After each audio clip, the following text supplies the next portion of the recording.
Welcome to another edition of Trader Talk TV.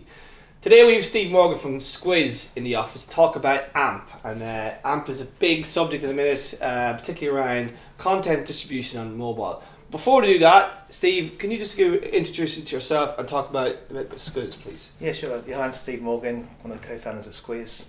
At Squiz, we help companies change to thrive in the digital economy. We provide a technology platform that includes content management, search, and CRM, and a bunch of services on top of that to help companies transition into the digital space. Thanks, Steve. So there's been quite a lot of conversation, a lot of articles written about AMP, and today we want to talk about what AMP is. Why it's here and what effect it could have on publishers and indeed the advertising technology space. Mm-hmm. So Steve, what is AMP? Why are we talking about this thing? Okay, so the reason, why does AMP exist to start with? Google believes that performance equals user experience in the mobile space. So a slow page to load, their research shows that over 3-second load time equals 40% of visitors leaving the page, leaving the site for something else, which is a big drop off. So they've come up with a new library of things to help make the mobile web faster, because they think performance is a feature of a website and it should be on a mobile phone. And that mobile sites should be faster, easier to use, and all that sort of thing. Okay. For you've experienced newspaper sites on a mobile phone, they can be very, very difficult. Yes, there's some bad players out there that load a lot of dodgy ads on the page. Yeah. So let's map this out. Google's obviously been talking about this, but we are an industry still trying to get our heads around what exactly is. So let's just map this out and get an idea where it works. Okay. So AMP is made up of 3 components. One is an HTML standard. It is basically HTML with a bunch of extra properties and tags added to use some of the features that Google's developed for this AMP framework. Then there's a JavaScript library that's preloaded as part of the mobile experience. And that JavaScript library is extremely restricted because they don't want a whole bunch of third-party or custom JavaScript getting in there, because they've identified that beacons, third-party JavaScript, and analytics code are 3 of the major factors causing a slowdown on the mobile web today. So they've actually locked that JavaScript library right down to a set bunch of scripts. So they're streamlining that process. So the premise here is that web pages, when they load a mobile web, the JavaScript is slowing down the loading of the pages, because it's like if you look at GoStreet, you can see all the different JavaScript loading. So you get the page jerking around, and it all you lose where you were and that kind of thing. Yeah. So tell me how these bits work then, basically. Okay, so the HTML, as I said, it's basically a template. So you create your template using the HTML, and it's just a standard HTML page with a couple of extra tags included. The bit that's of interest to, I think, people watching this is this JavaScript piece here. Because within the set bunch of tags, there's things like an AMP image tag, which allows you to create responsive images without doing anything else. So you can upload an image of whatever size, and that will do that for you. But of particular interest is the AMP ad tag. The AMP ad tag. Yeah, which is a big one.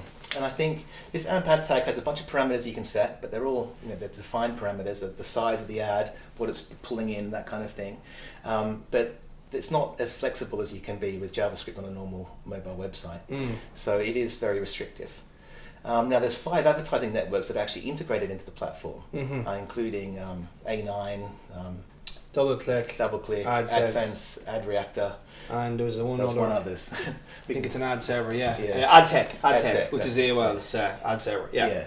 So they're already in the library, but the rest of the people have to use this AMP ad tag, and I think that's a particular interest to advertising technology players in that you can create a test site in AMP today. It's not difficult, and then you could test your technology against that tag. So there is a process that this is all available in GitHub. This is open source. It's all open source. So you could go in, you could set your test site up, and then see how your technology sort of integrates. Yeah. And I mean, do you think there's going to be problems? I mean, we've been reading some pieces on some of the trades saying that publishers have pushed back a little bit, saying, some of our third-party advertising technology or third-party monetization tools are not working with AMP. Do you think there's going to be a problem there, do you think?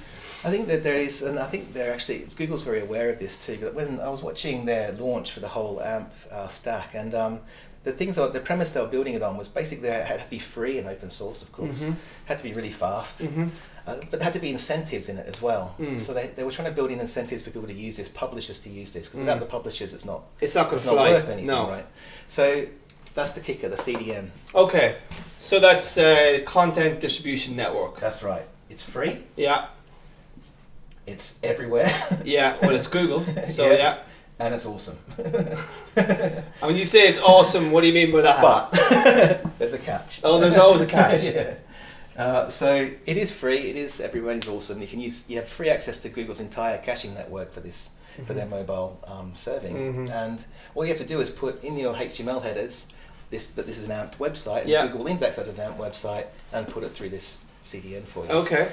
But that CDN is a cache of your content within the AMP template. So that's then going to be served from Google servers to the user wherever they are, not your own. Okay.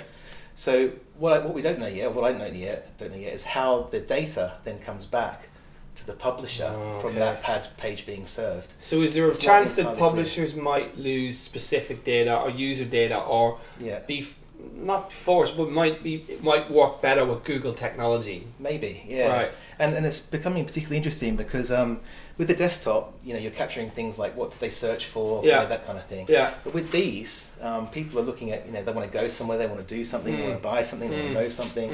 You've got your location, you've got the device, you've got other details about you that might be stored. But it's still context.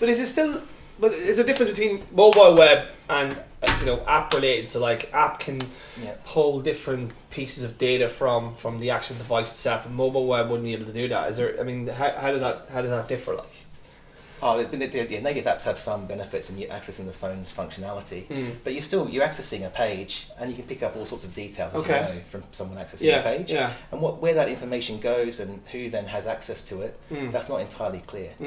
And I'd say that's a bit of a worry for publishers at the moment. All right, so just talk about the publisher benefits here, because obviously it's Google are obviously a little bit concerned about the sort of mobile reading, sort of how you consume mobile content, and it's very much a play to keep the open web, open effectively, get walled gardens versus open web. But what's the key sort of benefits for publishers, because they're the ones going to be using this, obviously?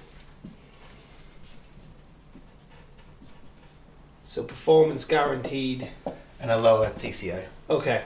So what's the TCO? Total cost of complying with this stuff. Okay. So if you've got a bunch of things going out to walled gardens at the moment, you might have a dedicated mobile site, dedicated native app site. You're doing a lot of things and spending a lot of money repurposing the same content in different places. Whereas what AMP's saying is that you can do this once, create this template, Google index it, it will then distribute it for you, and away you go. So for some publishers, that is going to be extremely attractive. But some niche publishers, for instance, that might be actually... In what way? Well, if the content just goes everywhere, they've got no control over their niche and how that's used and how they monetize it, getting subscriptions, user acquisition, that kind of thing.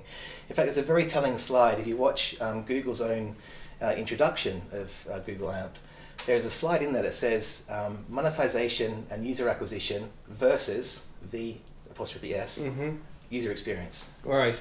And that to me says the mindset that this is all about user experience, performance, making that page easy to read, but the monetization and user acquisition things they feel like a necessary evil, not something that's being thought about, accommodated. But is it a kind of a halfway house? I mean, we're in a situation now where ad blocking's on the rise. That's right.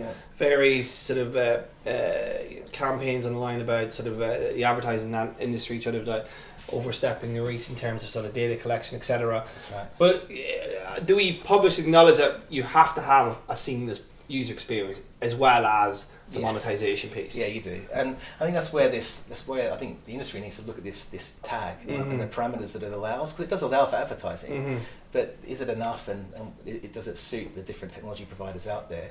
I think that's what people need to examine. So if you were talking to if you're talking to sort of ad tech vendors and publishers, like, what would you suggest here? How would you do? What would the process be in terms of like figuring out this piece of technology? At the moment, it's still a proof of concept for Google, so there's no rush, right? So I'm sure the companies all have a strategy and that they're following. There's no need to derail that and go straight down this hole right now. Yeah. But right now, what I would do is build a test site. It's very simple. It's quite quick, quite easy to do. Grab a subset of content and watch and see how the content gets distributed, see what happens to it. There's a demo up already on Google that you can look at it through, and then test your advertising technology against that that demo site as well and see if it works. And where do you see this coming going in terms of like adoption? Are you already seeing a lot of publishers rushing into this, or is it a case of they're all just feeling their way around at the minute? Yeah, no, at the moment I've heard of it. What is it? Really? Yeah. And I mean, but there is a case that Google might start rewarding AMP sites on its search results. So would that be a kicker, a taster for publishers, that we get more traffic if you have an AMP site effectively? Yeah, because when you think about it, the desktop experience was the same, right? So Google started ranking by their PageRank algorithm, very successful. It gave birth to the SEO industry, which then optimized the pages of all the sites that wanted to be indexed by Google and come higher up. It made the SEO industry made the web easier to index for Google, and then Google promoted the websites that were the easiest to index, right? So, and had the best links and that sort of thing. So it was a mutually beneficial relationship. The same sort of thing. Will there be? Do you reckon there'll be an SEO play in this AMP as well? Some mutation of that. Yeah. Some form of that will come out of this. Yeah. And what are you saying to your publishers in the minute? The guys you're working with. The publishers at the moment, we'll just wait and see. Right. We don't know what the adoption is going to be. We don't know how far it's going to go. It'd be crazy to start throwing loads of money at it now.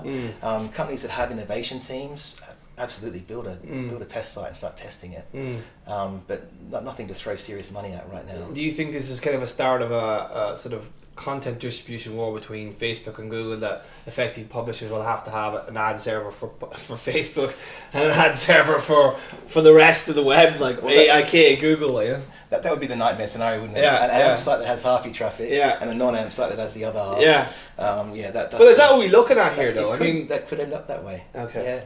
Okay. Yeah. So the advice to me is to sort of test it out, see how it works, and then obviously if it gets adoption, then go straight into it. Yeah, and make sure and get your developers to run through the JavaScript library and see and it's build a checklist. What does it accommodate that we need, and what doesn't it accommodate that we need, and is that on the roadmap to be included, or is it not? And then you can start looking at the trade-offs that you have to make to participate in it.